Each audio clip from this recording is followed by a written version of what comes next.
Muchas gracias, buenas noches. Soy Enrique Chávez, bienvenidos a esta edición de Cara a Cara. Hoy se ha desarrollado, se ha intensificado el debate sobre lo que fue el impacto pues, de este derrame de 6.000 barriles de petróleo en el mar de Ventanilla el fin de semana.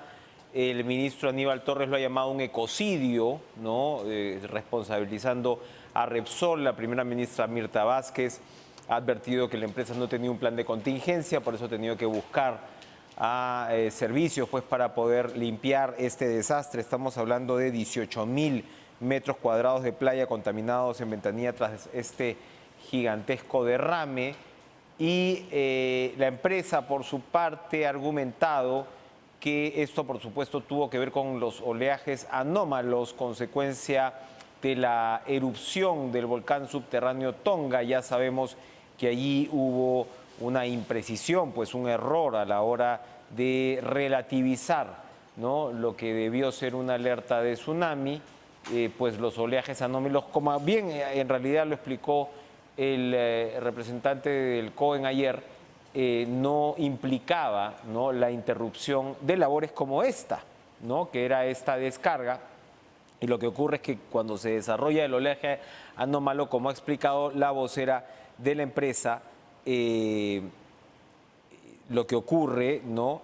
Dice que la Capitanía de Marina incluso le señala que podían proseguir con la carga, pero en esa tarde registran este oleaje anómalo que rompe los cabos y empuja el buque. Ahí se paraliza la descarga y se aplica el plan de contingencia.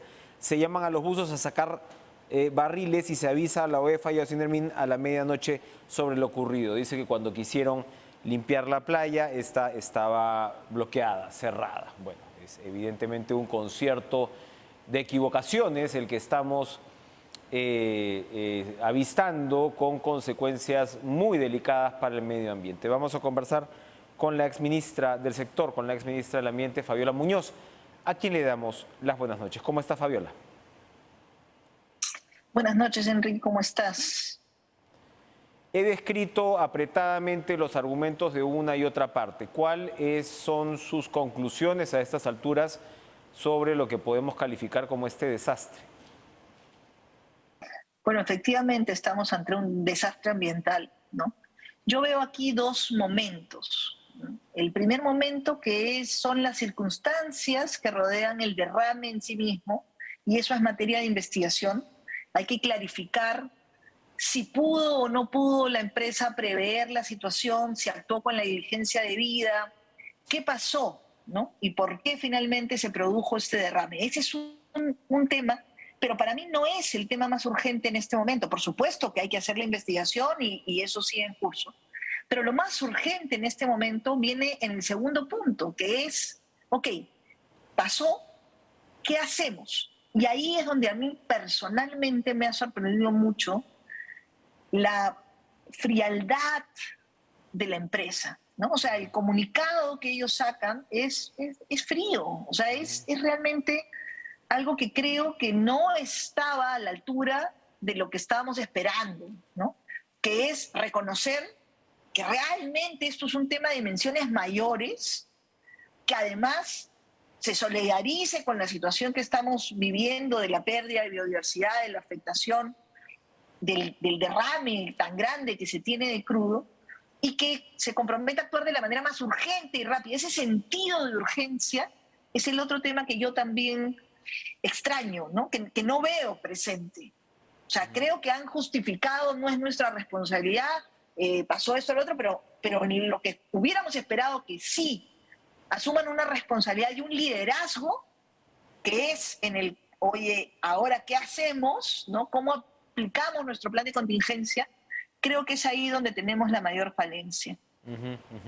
Se supone, a ver, porque aquí hay responsabilidad, comencemos o reiteremos o abundemos en la responsabilidad de la empresa privada, como usted señala. ¿Qué es lo que le toca? Porque la señora Vázquez ha dicho, oiga, no tenían plan de contingencia. Y uno dice, ¿por qué no tenían plan de contingencia? ¿No debería estar esto de alguna manera regulado, registrado? Bueno, eso es algo que también será materia de investigación, porque la empresa ha dicho que han aplicado su plan de contingencia y en teoría todas las empresas para operaciones de este tipo tienen que tener en sus instrumentos de gestión un plan de contingencia. Si se produce un incendio, si se produce un derrame, tienen que tener un protocolo de cómo van a proceder, ¿no? Y lo que hay que verificar también es, ok, si siguieron el protocolo, si avisaron a quienes tenían que avisar, cuánto tiempo se demoraron, cómo lo hicieron, si estuvieron listos para poder accionar rápidamente y empezar a retirar el crudo, a recogerlo. ¿Qué están aplicando? ¿Qué tecnología están usando? ¿Cómo lo están haciendo más rápido? ¿Y cómo nos aseguran a los ciudadanos y ciudadanas que realmente están haciendo su mejor esfuerzo y no solamente lo están diciendo? Evidentemente. Ahora, ¿qué le toca en una situación como esta al sector público? Ya sea al Ministerio del Ambiente o a las organizaciones, a las instituciones competentes. ¿Cómo actúan en este caso? A ver, OEFA, que es el organismo especializado de fiscalización ambiental, es el llamado a hacer todo el proceso de evaluación, identificar qué pasó, por qué pasó y finalmente hacer una evaluación de si se cumplió o no se cumplió el protocolo, si alertaron o no y poner la sanción que corresponda si es que se determina que existe mérito para una sanción.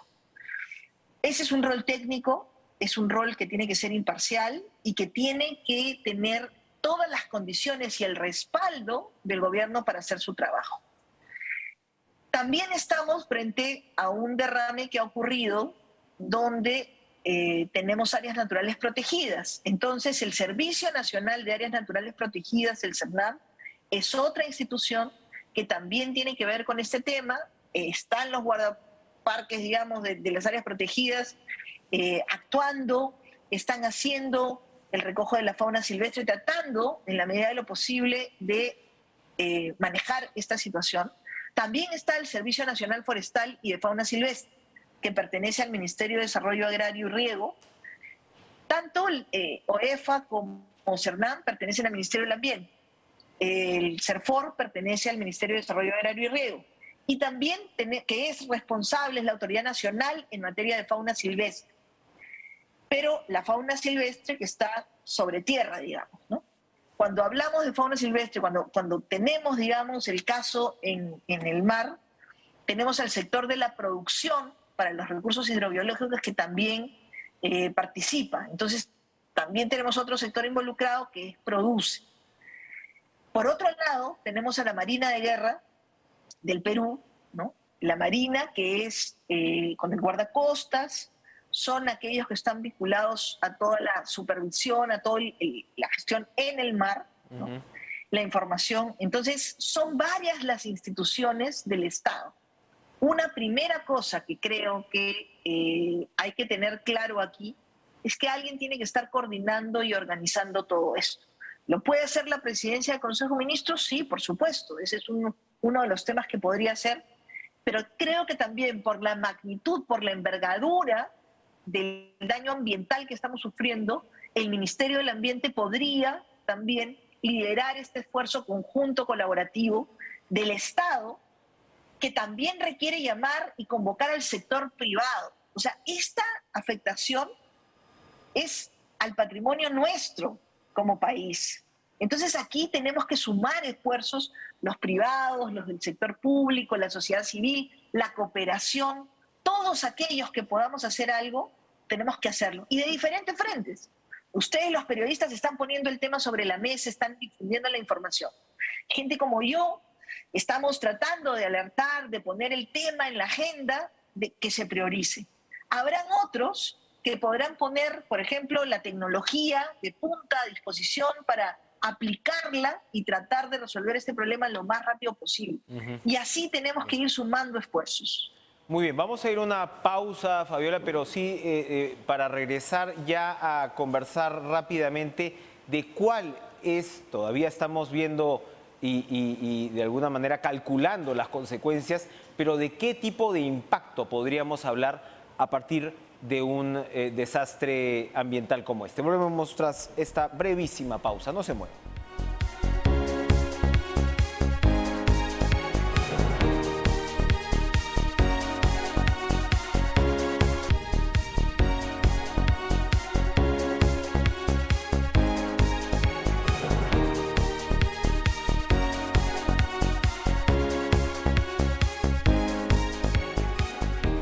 continuamos con la ex ministra del Ambiente, Fabiola Muñoz. Hemos conversado sobre las características de este desastre, la importancia de reaccionar de aquí en adelante y para luego, por supuesto, encontrar las responsabilidades del caso en un esfuerzo que involucra, por supuesto, a la empresa privada y también a una coordinación por parte del sector público. Pero lo que le quería preguntar, Fabiola, es cuál es el impacto que podemos calcular en una situación como esta. Usted se ha señalado pues a lo que tiene que ver con las especies. Hemos visto imágenes dramáticas, ¿no?, con aves guaneras, no solamente cubiertas de crudo, desorientadas, muertas, en fin, durísimo. Y por supuesto lo que significa verter, ¿no?, el vertido de tanto petróleo, 6.000 barriles nada menos, en el mar. ¿Esto qué consecuencias puede tener, por supuesto, a corto y a mediano plazo?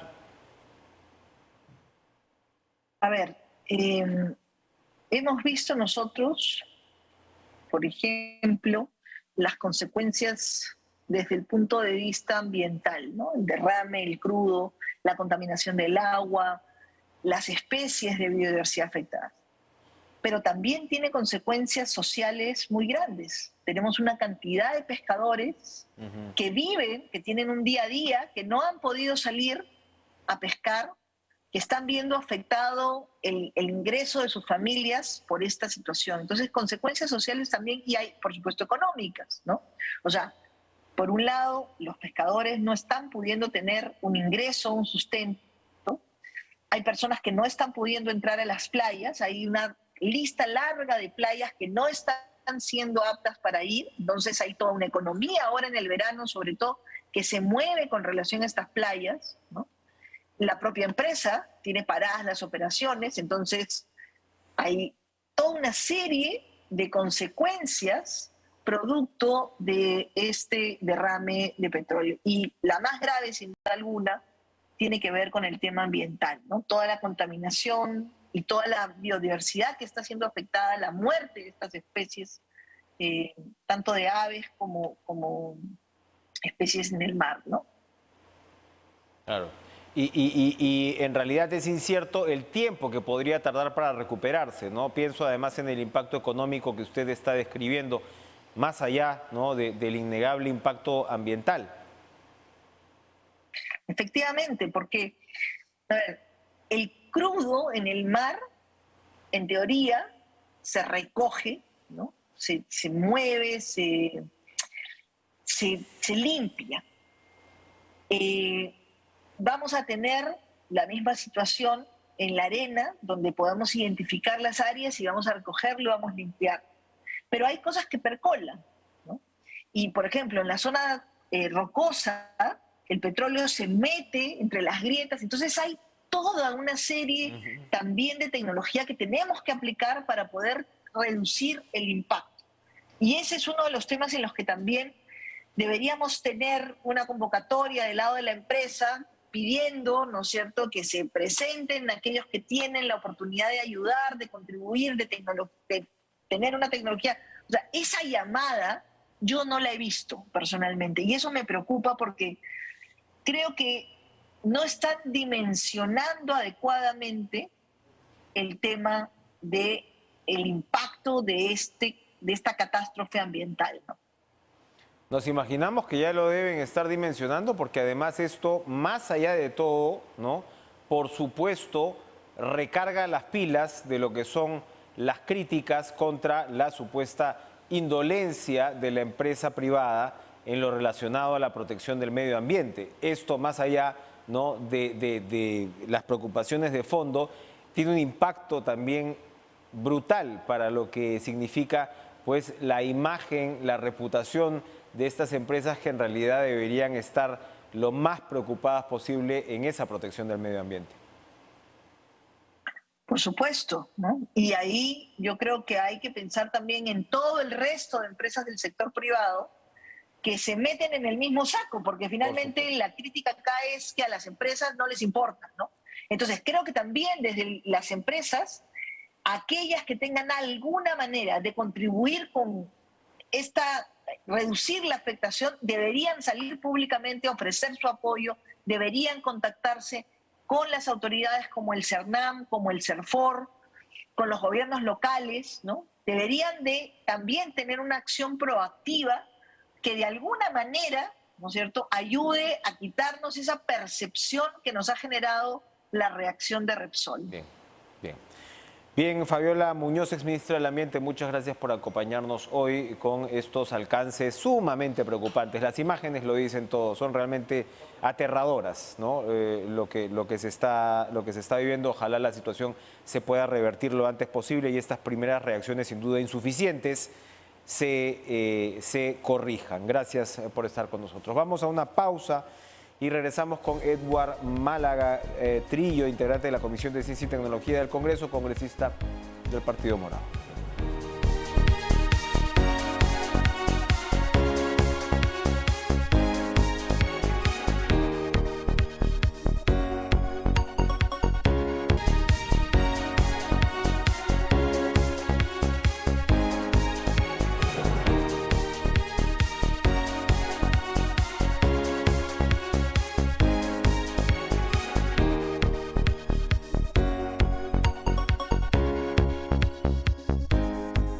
Qué duda cabe, no es cuestión de simplificar, pero hay que recordar que el congresista Edward Málaga Trillo, del Partido Morado, fue quien hace algunos días presentó una moción de interpelación contra el ministro del Ambiente, Rubén Ramírez, por denuncias de prensa que daban cuenta de contrataciones indebidas en este sector. Y esto va en la dirección que se está repitiendo, ¿no?, en muchos despachos, en muchas, digamos, áreas del Estado, donde se observa que la meritocracia es puesta de lado, que cuerpos de funcionarios especiales, especializados, han ido perdiendo terreno por el amiguismo, por el tarjetazo, y cabe preguntarse si un desastre como este, que por supuesto, como hemos visto, le compete la responsabilidad en primera instancia a la empresa privada,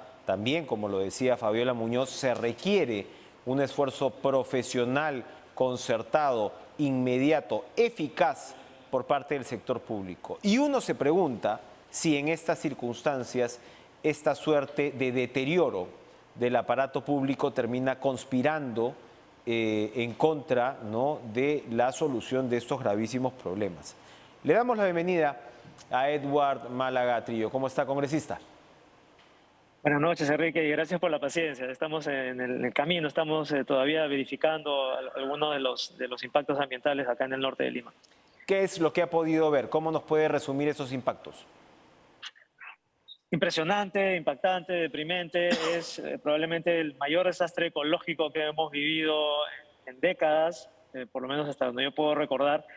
Y hay muchos puntos que resolver, hay muchas incógnitas, hay una reacción tardía, hay una acción insuficiente en este momento por parte de la empresa. Deberíamos tener cuadrillas y tecnología de punta trabajando 24/7 y eso no está ocurriendo. Nosotros no hemos visto en las playas que hemos visitado ningún equipo técnico remediando ni limpiando nada. Hemos visto muchos animales muertos y realmente es un desastre mayúsculo que tiene que ser abordado rápido y con el sentido de mayor urgencia posible.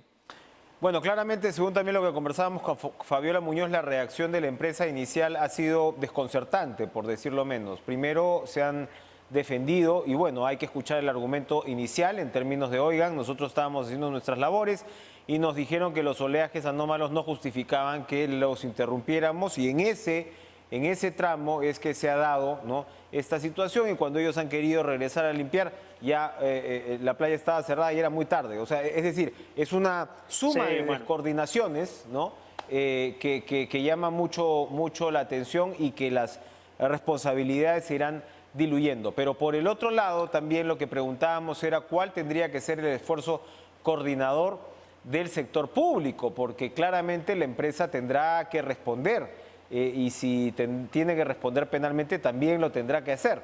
Pero existe un Estado, ¿no?, que tiene que poner de alguna manera una tarea de coordinación que va, pues como usted lo señala, dramáticamente contra el reloj. ¿Dónde está el Estado en estos momentos? Sí, quisiera ir por partes. Lo primero que hay que definir es la responsabilidad de la empresa. La respuesta a la que has aludido tú, la explicación, podría ser legítima desde el punto de vista de ellos, pero es absolutamente insuficiente porque, Ajá. a ver, todo el anillo de fuego del Pacífico estaba atento a las alertas de tsunami y una empresa de esta categoría, una transnacional que depende realmente del aviso de la Marina de Guerra del Perú para tomar acciones y suspender sus operaciones me parece poco creíble o me parece insuficiente. Con respecto al liderazgo, eso es sumamente importante y por eso fue también clave que en la reunión que sostuvimos en la sede de Repsol en La Pampilla, la congresista Ruth Luque y yo por parte del Congreso, con los ministros de Producción, de Medio Ambiente y de Minería, o Energía y Minas, perdón, con los directivos de Repsol y también con gremios de pescadores afectados, fue importante constatar que en ese momento recién se estaban dando los primeros intentos de definir acciones urgentes. Y nosotros hemos insistido en que el Estado debe asumir el liderazgo. ¿Por qué? Porque Repsol no parece estar en condiciones de asumir esa respuesta rápida. Ellos mencionan que tienen acceso a muchas tecnologías de punta, pero no, a nuestro juicio, en la magnitud suficiente para cubrir el área afectada, para cubrir realmente la magnitud del desastre. Entonces, en estos casos no podemos esperar a que ellos vayan consiguiendo de a pocos Lógico. cada vez más empleados. Ellos se han quejado, por ejemplo, de que convocan a empresas amigas, empresas conocidas para que les cedan trabajadores y que les ceden de 10 en 10, de 20 en 20 cada día. Entonces no podemos estar así. Lo importante aquí es que el Estado asuma, el ministro del Ambiente hemos pedido que asuma ese liderazgo para que él, dentro de todas estas acciones, asuma la tarea en conjunto con ayuda de la empresa y que también se convoque a la comunidad internacional. Esto es clave, porque si no tenemos nosotros liderazgo ni experticia en estos temas, tenemos que convocar a los expertos que nos puedan ayudar rápidamente.